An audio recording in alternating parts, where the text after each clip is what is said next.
दोस्त सही बात बताओ तो यहाँ के हर गली में दारू है। अच्छा। हाँ, यहाँ के हर गली में गांजा है। अब लोग हमको देख, तो बिहार में क्या कर रहे हैं? बिहार में अगर किसी राज्य का सबसे बुरा हाल है तो बिहार का है। बिल्कुल। तो एक मुंबई इलाके आपका कैमरा थोड़ा ऐसा कर सकते हैं, देख सकते हैं कि सब युवा लोग हैं यहाँ पे, सब युवा।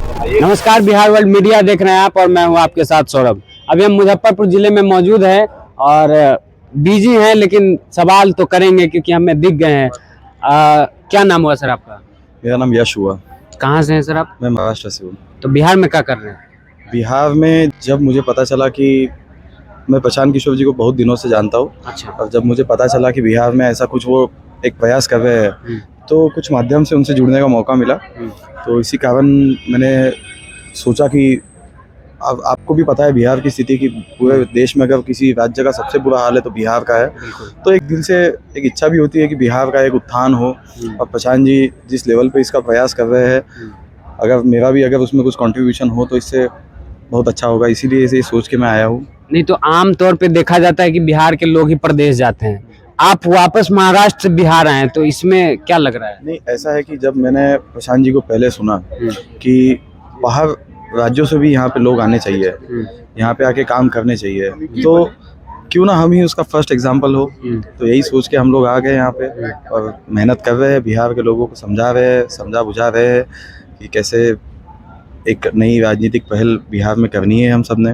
और मेन बात यह है कि जनता की सरकार होगी, जनता ही सब इसमें भागीदारी होगी, कोई बड़ा नेता नहीं, कोई बड़ा फेस नहीं। तो यही सब कोशिश हम कर रहे हैं, तो होप्स हो कि ये फ्रूटफुल हो सब।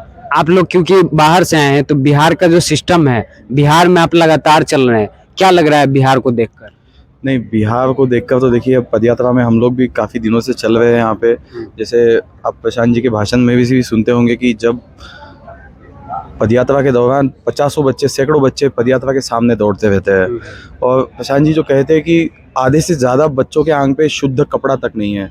और ये भी बात हमने ऑब्जर्व की है, ये बात देख के जब हम पहली बार देखे ये सब, और मतलब हमारा भी दिल दहल गया कि सही में आधे से ज़्यादा बच्चों के आंग पे शुद्ध कपड़ा नहीं था, पैरों में पहनने के लिए चप्पल नहीं थी, और ऊपर से एक बात है कि गांव में रास्ते तक नहीं है। तो कीचड़ में बच्चे कैसे ज़िंदगी बिता रहे हैं, गंदगी में जी रहे हैं, तो ये सब तो हकीकत हम देखे हैं, इसलिए हम जानते हैं इस सब बातों को। बिहार की राजनीति को अब क्योंकि आप बिहार में हैं तो समझ ही रहे होंगे, कागजों पे जो है कहा जाता है, जैसे आपने सड़कों की बात कही, तो कागज पे आप देखने जाएंगे तो कहेंगे विकास पुरुष के नाम से प्रचलित है, बहुत ज़्यादा विकास किया है, सड़कें का जाल बिछा दिए, तो ऐसा में क्या लग रहा है?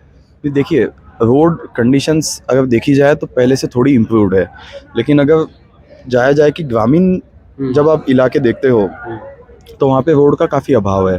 ग्रामीण इलाकों में आप देखोगे कि हाईवेज़ वाईवेज़ काफ़ी उस तरीके से काफ़ी अच्छे बन गए हैं, लेकिन ग्रामीण सड़कें बहुत ही ख़राब है।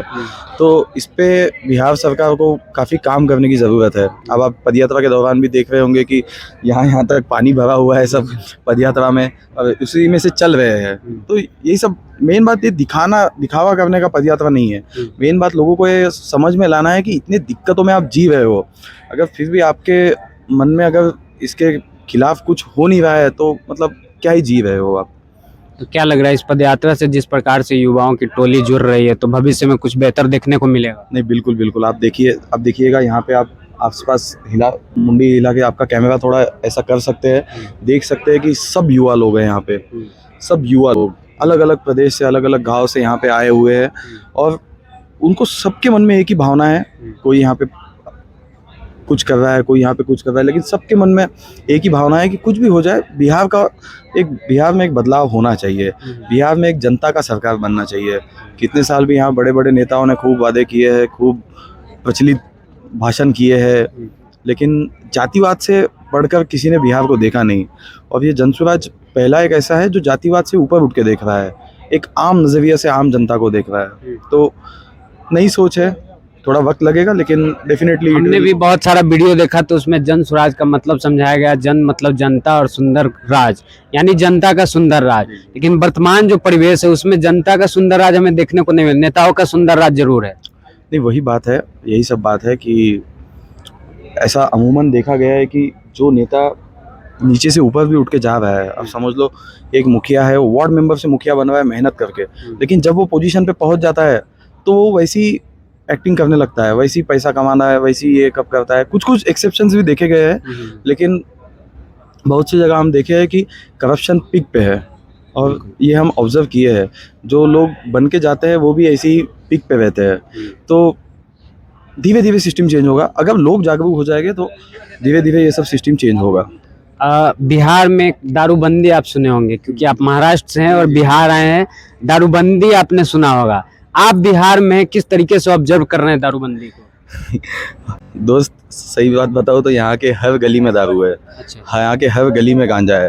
अब लोग हमको देखते हैं कि ये महाराष्ट्र से आया हुआ है, तो हम किसी गली में जाते हैं तो हमसे बात करते हैं तो पूछते हैं कि भाई आप कहाँ से हैं, आपकी भाषा यहाँ बिहारी नहीं लग रही है। तो हम कहते हैं कि महाराष्ट्र से है। हम जैसे ही महाराष्ट्र से बोलते हैं सर आपको पीने के लिए कुछ चाहिए, कुछ ला के दे, होम डिलीवरी भी होता है सर यहाँ पे। तो दोस्त ये तो दारूबंदी तो है ही नहीं। पूरे बिहार के बच्चों का भविष्य नष्ट करने वाली ये दारूबंदी है। क्योंकि आप देखिए जो बच्चा यहाँ पे 12वीं पास हो जाता है, ग्रेजुएट हो जाता है, उसके पास कोई काम नहीं होता, उसके पास कोई रोजगार नहीं है, तो पैरेलली सोचता है कि कुछ ना कुछ काम करके मैं पैसा कमाऊँ। तो वो फॉल्स मीन्स के थ्रू, मतलब गलत रास्ते के थ्रू दारू बेचने के लिए निकल जाता है। उसमें काफ़ी पैसा है तो दारू बेचने के लिए चला जाता है। लेकिन दिक्कत ये है कि जब वो दारू बेचने जाता है तब वो धरा जाता है पुलिस के हाथों। अब पुलिस इतना डिमांड करती है पैसों का कि वो दे नहीं सकता, फिर हो जाती है जेल, फिर हो जाता है FIR। तो जब FIR होता है तब आपको भी पता है कि अच्छे खासे एजुकेटेड 12वीं BA पास लड़कों के करियर सब खत्म हो जाते हैं।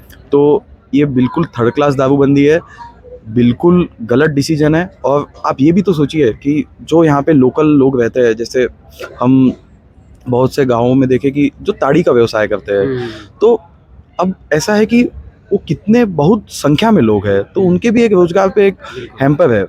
तो ये सब दारूबंदी का डिसीजन सबसे वर्स्ट डिसीजन है। इनको बिल्कुल हटा देना चाहिए, दारू को रेगुलराइज करना चाहिए, एक लिमिट में मात्रा में कुछ स्टोर्स पे बेचना चाहिए। क्योंकि अभी देखिए कि बिहार को इससे कोई फ़ायदा ही नहीं है।